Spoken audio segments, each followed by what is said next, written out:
Hello and welcome to this week's What Were They Thinking? Amongst the news items we have for you this week, there is the unexpected side effect to taking ivermectin for COVID-19.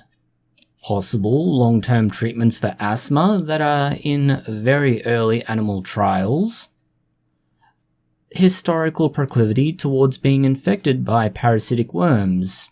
Synthetic embryos being taken all the way to gastrulation, and the guidance from the White House to make all federally funded research freely available. The timestamps for these and other news items can be found in the description box below. First is an analysis of COVID-19 and how the incubation time for this has changed. Originally, the initial strain of COVID-19 should have taken somewhere around 7 days in order to become infectious. This involves about 120 studies to establish, but the number is reliable and does match with what everybody else has found. As the different variants and then later subvariants have arrived, that incubation time has gone down. The very first variant went from 7 days to 5.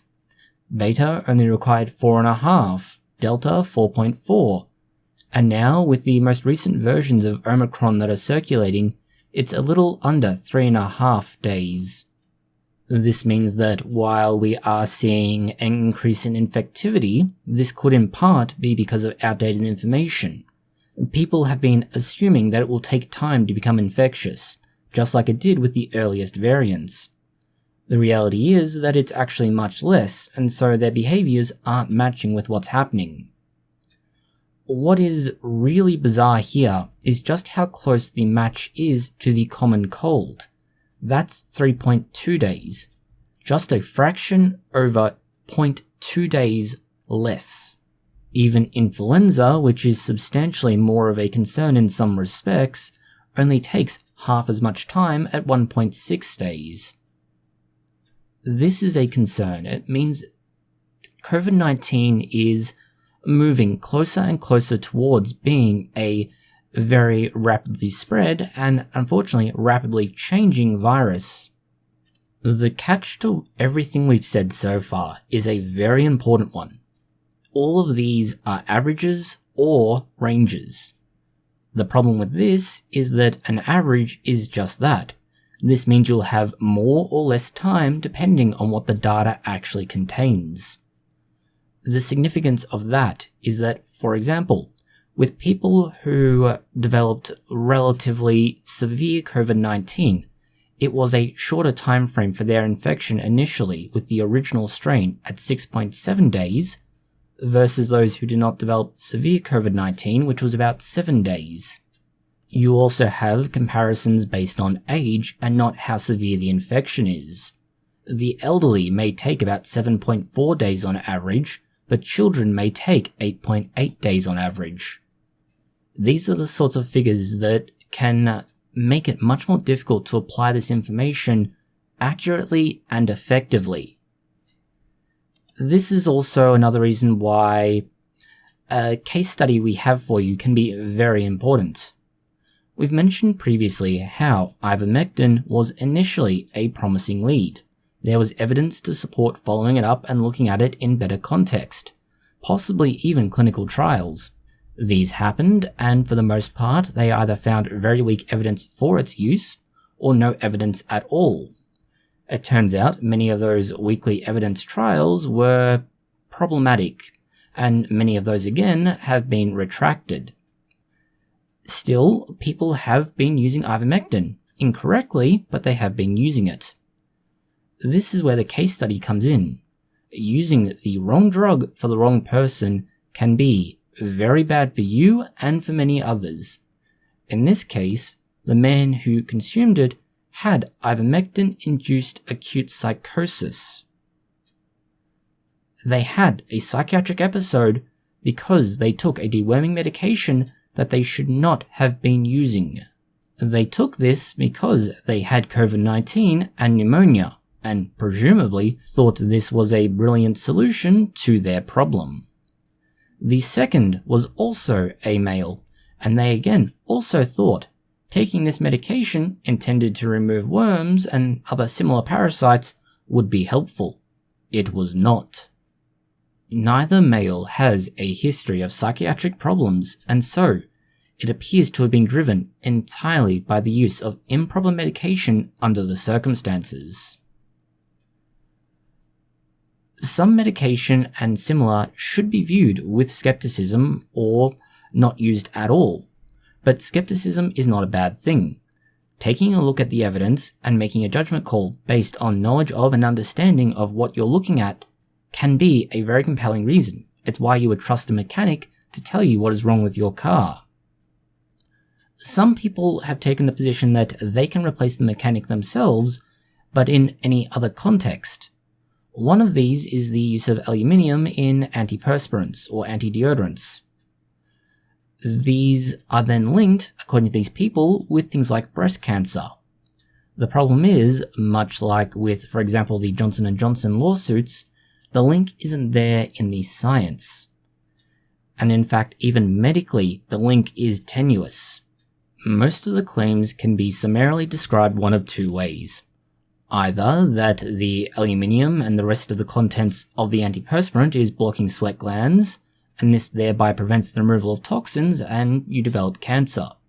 The second argument is that aluminium accumulates in the breast tissue and that in turn causes cancer. The problem with this is, first of all, a lack of research showing that that is what happens, and secondary to that, that the aluminium is a very large molecule that cannot freely pass through membranes. Because of this, it can't get into cells. Therefore, you have to look at how it's getting into the rest of the breast tissue from the armpit itself. And this is where you have a problem. There's no obvious way for it to move there.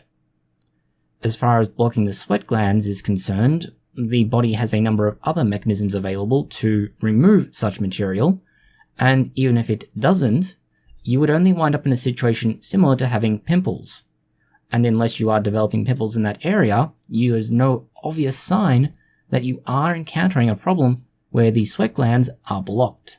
If the practical and functional reasons aren't good enough, the article we refer you to from the Skeptical Raptor has references to 3 research papers that are very relevant to this. One being a systematic review, which is the epitome of research, showing that there is no difference between those who use aluminium-based deodorants and those who don't.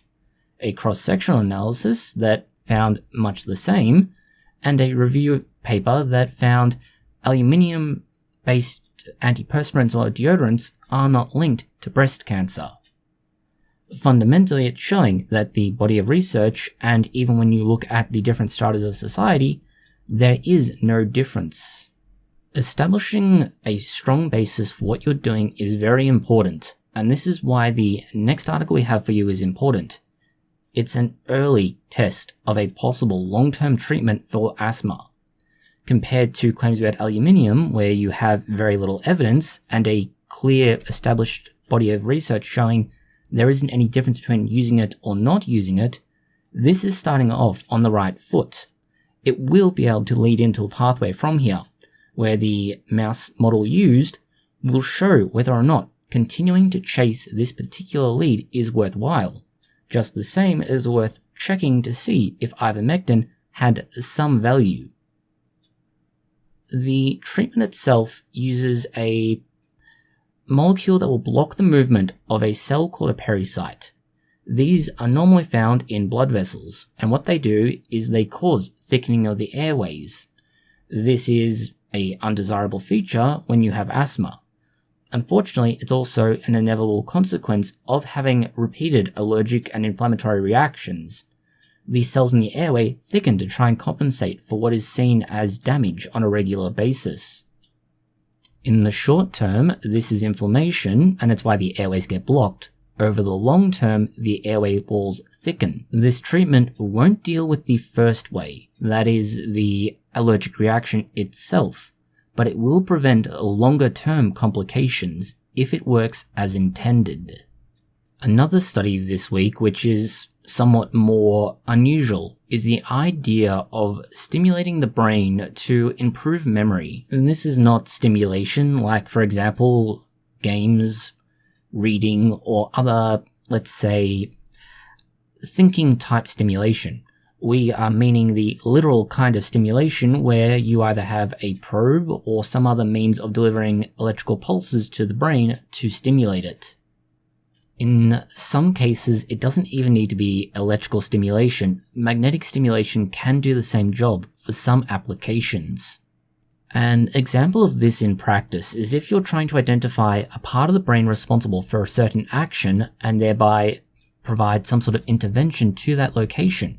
You can stimulate parts of the brain in turn until you find the part responsible for that happening. When that happens, you can then remove or otherwise modify that site somehow. In other cases, by stimulating a part of the brain or even spinal cord for that matter, you can remove pain, or you can, for example, substitute the actions of neurons to reconnect parts of the body that were previously damaged. Understand that these are all targeted delivery systems. They're also done by somebody who is highly educated and applying them in a way that is established as functional and effective. This is where pseudoscience and woo comes in and meets the unscrupulous snake oil salesman. They have made available many devices that make claims related to brain stimulation. Some of them say that it will help you to feel better, improve mood, take away pain, circulation, and other things. None of these are true. Remembering, you need targeted delivery. A vague, this will do something to help you, may be a great placebo, but it doesn't mean it actually does anything. Many of the manufacturers and then retailers of these products do include a caveat on either their listings or similar that it says they are not intended to treat diseases or something to that effect. This is because they're not allowed to make that claim, at least in America, because none of them have FDA approval for that purpose. They are intended for entertainment, just like Etsy was last week. The reality is that many of the products are relying on the novelty and lack of knowledge about this research and the fact that it is very early days in it to sell what they claim are miracle solutions. But anything that's a miracle solution will require miraculous evidence to substantiate it. There's a certain irony in claiming miracles since the next news item is all about monks and their belief in various miracles. One thing that's not miraculous is that they had a very high chance of being infected with parasitic worms. Parasitic worms at the best of times are an unpleasant and undesirable affair. The research is based in archaeology, and it looks at monks, nuns, and friars who lived in their various monastic complexes. Their life was centered entirely around religion. This was a fairly good life for them overall, compared to many of their contemporaries that had a much harder time of it. While it is true that overall their life was easier, one thing that they were going to have more trouble with was those parasites, and it seems, based on the remains of 44 individuals, they had twice the risk of being infected by parasites. Mostly intestinal worms, but there's going to be a little bit of difficulty in finding out exactly what was in them given how long ago they died. The clergy members found themselves infected with a combination of roundworms and whipworms, the roundworm being somewhat more common. This does mean that the members of the monastic orders and similar had to have had their food and water contaminated with fecal matter. That's how both of these particular parasitic worms spread. It is entirely possible that they were certainly being more productive with their spare time than what monkeys in Bali have been. They've recently found that they have a great deal of extra time on their hands and have started making toys to occupy themselves. This would be odd, but the exact kind of toy being made is of a sexual nature. Their making it possible for themselves to masturbate frequently with nothing else to do. The monkeys are allowed to get away with this for one simple reason. Where in the wild they would need to worry about predators, food, and water, their location between three major religious attractions, being large temples, they get fed by tourists, they get fed by staff who are in the area for parks and temples, and they have very few predators to worry about. The only thing they need be concerned for is water, and even then, water is available in the area. This means they have nothing to occupy their time as far as essential needs are concerned. All they're left with is self-satisfaction. This is, admittedly, something that should be taken with a grain of salt, as it is a hypothesis, but it's a hypothesis based on observing what the monkeys are doing. The female monkeys are using stones to rub against their genitals, as are the males. The males, at least, are giving an obvious indication of a reaction when it becomes erect. We are left wondering whether or not it's something we should consider masturbation or masochism given they're using rocks. The behavior is odd, but it's not unusual, as chimps also engage in similar behavior. In animal news that is less risque, we have the synthetic mouse embryos that have both a brain and beating heart. These are at a late stage of embryonic development before you could start considering it almost like a fetus in a human. It's an important distinction, as much of the research in this sort of area finishes well before these organs developed anywhere near the extent being described here. This research does build on prior research we mentioned several weeks ago, where all of the embryo is developed using cells that aren't going to be in a uterus, don't involve an ovum or a sperm. Everything is developed from a stem cell. This means you remove many of the ethical considerations that go into, let's say, true embryonic research. This research is building on prior research from several weeks ago where the same approach was taken to use particular cells and turn them into stem cells and then develop the embryo from that. This did, however, require artificially instructing it on what to do. That was done by applying the right hormones at the right time and hopefully in the right concentrations. If it was successful, you would end up with something vaguely like an embryo. Now, we have to say vaguely like an embryo, as this is not a perfect example. What it does have is a brain, a heart, and a very rudimentary GI tract, but it doesn't have anything else. This is at best described as a quasi-model, where it doesn't have all the features. Certainly it doesn't have all of the necessary tissues, and it can't develop much further than what has been found so far, or at least not with the method taken at this point. The development is roughly equivalent to somewhere between 8 and 9 days post-conception, according to the researchers. Going to other environmental, animal, and to a certain extent toxicology-related news, it's the relationship between the use of RoundUp, which would be better known as the chemical glyphosate, and claims that it's causing convulsions or seizures in flatworms.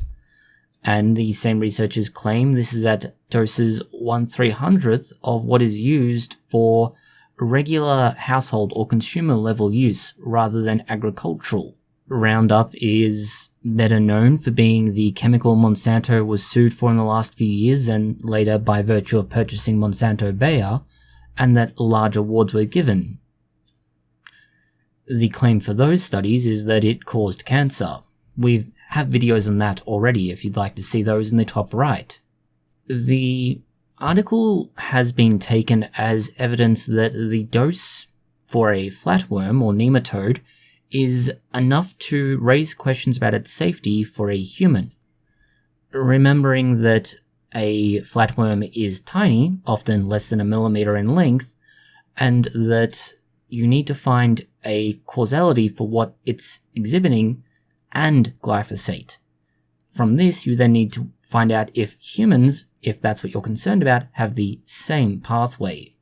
What's more, the researchers seem to have tried to test glyphosate or RoundUp recipes from multiple countries, and they found that there's actually a difference in how long it lasts based on where it was formulated, which means the common factor here may not necessarily be glyphosate itself. It could be the formulation used in some other respect. So far, this sounds all terrifying and scary. Now we need to consider the method used. The method can be seen in brief here. They were soaked in a mixture of glyphosate for about 30 minutes. They were then put in their test tube for testing for about 30 seconds. They then applied an electrical current to the contents of the test tube. This was recorded and then analysed for 4.5 minutes afterwards. This is how they established that glyphosate causes convulsions, by electrocuting the flatworms. Already we have some concerns about the methodology, but there's even more concern that should be raised from what was described. The researchers note that RoundUp is known to have a slightly acidic pH. The saline used had a pH of 6.37, RoundUp pH of 6.51, and when combined, it had a pH of 6.44. They're concerned that the acidic environment could explain some of what's happening and did not make it neutral. They also didn't test if adding a more acidic or basic solution would have worked, which would have vindicated or resolved concerns about the very obviously stated issue of pH and acidification leading to the behaviors they observed. Further to the concerns we've mentioned is that when they used an anticonvulsant, that seemed to stop the entire effect of RoundUp from causing the nematodes to have a convulsion of any sort. Second, that about a third of all of the test subjects, let's say, did not survive exposure to it, which means their doses may have been too much, or, as we've already mentioned, other features of this experiment could have led to the problems at hand. Research like this last article is something that people should be able to look at directly for themselves, and it's why we're very happy to see an announcement from the White House, specifically the Office of Science and Technology Policy. They've issued guidance which makes clear that if research has received taxpayer funding, whether that is via a grant, public funding of universities, or something else, they should be publishing their research in a way that can be readily and freely accessed. This takes away the issue of paywalls. A website like Sci-Hub, for example, exists because researchers and the public cannot find these papers themselves or cannot access them. Many of the larger publishers charge what are arguably exorbitant fees to publish if you want them to be easily and freely accessed. If you wish people to pay to be able to access them, publishing fees are significantly less. In either case, getting the information which should be available is very hard, especially if you're outside of a university or similar institute. By mid-2023, the results of this change in policy are expected to have been implemented by the various groups that are involved, and by 2025, all of it should be active and businesses, universities, and so on should be following it. Whether or not this happens, we'll have to wait and see. That's all the news we have for you this week. Thank you for watching. If you found it interesting, consider liking, sharing, and subscribing. Please post any comments, questions, or suggestions you have below.